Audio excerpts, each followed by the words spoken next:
परम सम्मानित मंच एवं प्यारे साथियों, शहीदों का सम्मान एवं विद्यार्थियों का वार्षिकोत्सव दो आयामों वाले इस कार्यक्रम में मैं लक्ष्मण बिश्नोई विद्यार्थियों से जुड़ा एक गंभीर विषय लेकर प्रस्तुत हुआ हूं। विचारों की अभिव्यक्ति में कहीं कोई त्रुटि हो तो क्षमा करें। मान्यवर, भीगती मसों और फूलती नसों के दिनों में अपने घर से सैकड़ों किलोमीटर दूर एक छोटे से 10 बाई 10 के कमरे में निपट अकेला बैठकर रो रहा एक किशोर अपने मन मस्तिष्क में चल रहे झंझावातों चक्रवातों को झेल रहा होता है, अपनी मनस्थिति को कोस रहा होता है। किसी छोटे बड़े सपने के खत्म हो जाने के कारण हर वक्त खुद को हीन समझ रहा होता है और उसके बाद वो एक ऐसा फैसला लेता है जिसे लेने का उसे कोई हक नहीं है।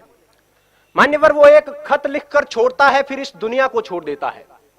वो अपने आखिरी खत में लिखता है कि मेरे पास दूसरा कोई विकल्प नहीं बचा था, यही एकमात्र समाधान है, मैं आत्महत्या कर रहा हूं, मुझे माफ करना। और यह कहकर वो मर जाता है। मेरा आज का विषय उस आखिरी खत का जवाब है कि आत्महत्या कोई समाधान नहीं है। मान्यवर, सोचिए, जरा सोचिए, किसी कमरे में एक पंखे से एक रस्सी बंधी हुई है, उस पर एक लड़का लटक रहा है, उसके निर्जीव शरीर के निर्बल और शक्तिहीन हाथ पैर हवा में झूल रहे हैं, आंखें फटी हुई है, गर्दन की नसें टूट चुकी है और गालों पर आंसू की कुछ बूंदें सूखकर जमी हुई है। मान्यवर, वो लड़का एक बार के लिए तो मर गया, लेकिन उसकी फटी हुई आंखें उसकी मां का फटा हुआ कलेजा बनकर जिंदा रहेंगी। उसकी गर्दन की टूटी हुई नसें उसके बाप के दिल के टूटे हुए वो तार बनेंगी जो अब कभी झंकृत नहीं होंगे। गालों पर सूख चुके आंसू की बूंदें उसकी बहन की आंखों से हरदम बहा करेंगी और उस निर्जीव शरीर के निर्बल और शक्तिहीन हाथ पैर जो हवा में झूल रहे हैं उसके भाई की हिम्मत को जिंदगी भर तोड़ा करेंगे। और एक अल्पकालीन आवेश के कारण लिया गया उसका यह निष्ठुर निर्णय उसके जैसे लाखों युवाओं को इस तथा कथित समाधान के लिए प्रेरित करेगा। मान्यवर, यह कैसा हल है? यह कैसा हल है जिसमें अपनों का बर्बाद होता हुआ कल है। खुदकुशी करने वाला इंसान खुद तो एक बार मर जाता है, लेकिन उसके यार दोस्त, उसके घर परिवार के लोग, उसके रिश्ते नाते के लोग बार बार मरा करते हैं। वो हर वक्त खुद को अपराधी समझते हैं और इस संतरास के कारण वो जीते जी मरे हुए के समान होते हैं।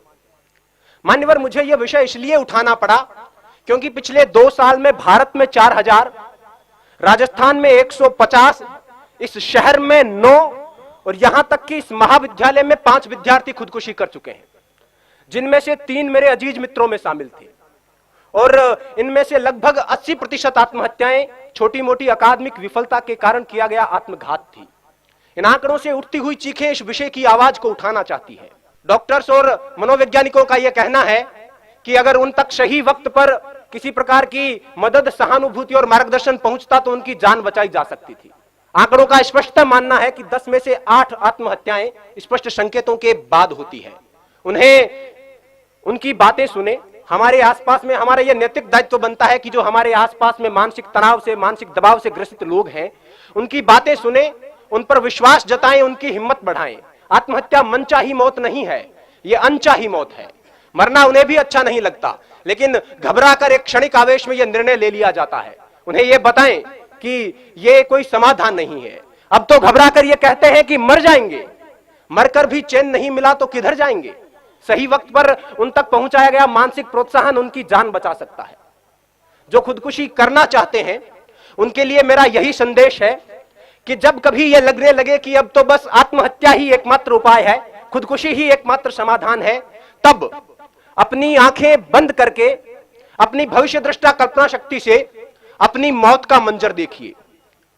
अगर सफेद कफन ओढ़कर जमीन पर पड़ी अपनी लाश के पास शुद्ध बुद्ध खोकर बेहोश हो चुके अपने मां बाप, रोती कलपती बहनें और दहाड़े मारकर चीखता भाई नजर आ जाता है तो उनके होठों के तबस्सुम को अपने जीने का बहाना बना लेना।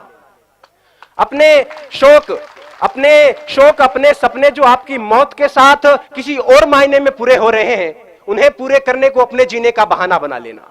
अपनी कला को विस्तार देने को, आगे के जीवन को निहार लेने को, दूसरों को उपकार देने को कोई भी बहाना बना लेना। जीने के बहाने लाखों हैं।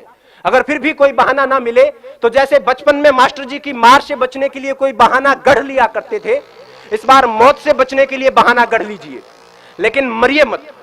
और वैसे भी अकादमिक विफलता कोई विफलता नहीं होती।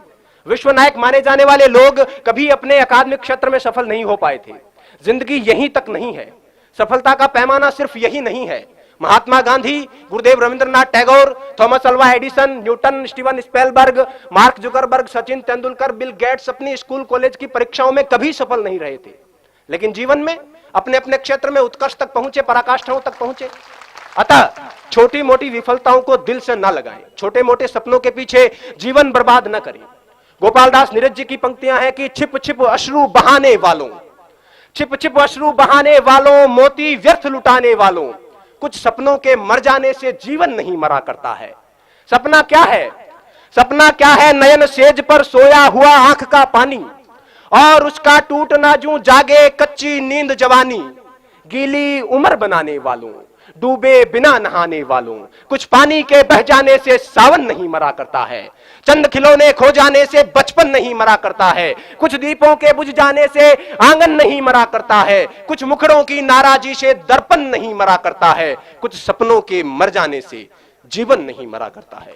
जय हिंद, जय भारत, वंदे मातरम।